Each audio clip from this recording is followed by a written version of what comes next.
4-5 दिवस टिकणाऱ्या, मऊ असणाऱ्या आणि खुसखुशीत अशा छान घाऱ्या, यालाच घारगे असेही म्हणतात. घाऱ्या म्हणलं की त्याचं सालं काढणं आलं, खिसून घेणं आलं. पण हे सगळं करायची आता गरज नाही. एक सोपी पद्धत आपण आज बघणार आहोत. नमस्कार, मी गौरी. गौरीज चॅनलमध्ये सगळ्यांचं खूप खूप स्वागत. इथे आपण हे 1/2 किलो हा भोपळा घेतलेला आहे. लाल भोपळा, यालाच काशीफळ म्हणतात. स्वच्छ धुवून आपण छोट्या कुकरला याच्या 5 शिट्ट्या केल्या आणि याचं वरचं कव्हर हे अलगद सुरीनी किंवा आपण चमच्यानी त्याचं वेगळं केलं. हे कव्हर काढून झाल्यानंतर तो आपण मॅशरनी बारीक केला. त्यामध्ये 1 वाटी आपण गूळ घातला.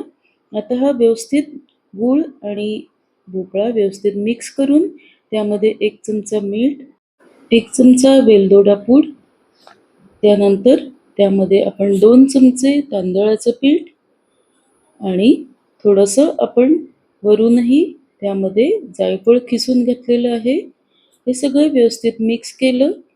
भोपळा हा गरम असतानाच त्यामध्ये गूळ घालायचा आहे. यामुळे गूळ त्यामध्ये पटकन हा विरघळतो आणि मिक्स होतो.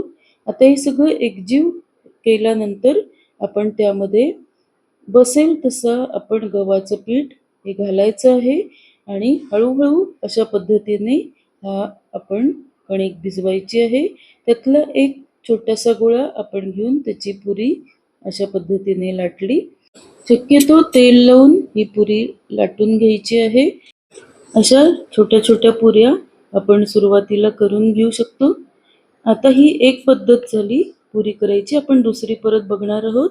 इथे सुरुवातीला थोडंसं पीठ घालून आपण तेल तापलं का नाही ते बघायचं आहे. आता ही दुसरी पद्धत आपण इथे बघतोय. वाटीने असे छोट्या छोट्या या पुऱ्या आपण काढून घेऊ शकतो.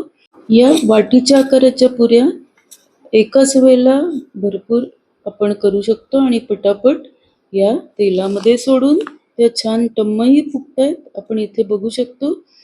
यासाठी तेल व्यवस्थित तापणं हे गरजेचं आहे आणि खूप मोठा गॅस ठेवला तर त्या काळ्या होतात, करपून जातात. म्हणून अगदी मीडियम गॅसवरती या तळून घ्यायच्या आहेत. अगदी टम्म फुगणाऱ्या या अशा तेलात सोडल्या सोडल्या की बघा किती छान आपल्या प्रत्येक पुऱ्या या छान फुगतायत.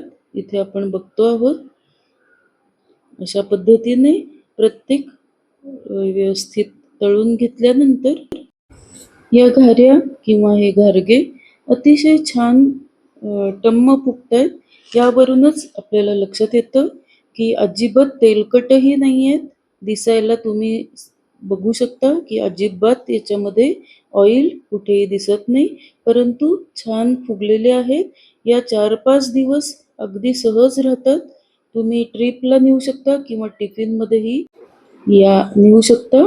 अशा पद्धतीने अतिशय छान खमंग, खुसखुशीत, मऊसूत अगदी आणि अगदी टम्म फुगणाऱ्या या अशा पद्धतीच्या या पुऱ्या, यालाच आपण घारगे किंवा घाऱ्या म्हणतो. यासाठी भोपळ्याचा गर, गूळ आणि गव्हाचं पीठ हे व्यवस्थित त्याचं कणिक व्यवस्थित भिजवून घ्या. चॅनलला लाईक, शेअर, सबस्क्राईब नक्की करा. धन्यवाद.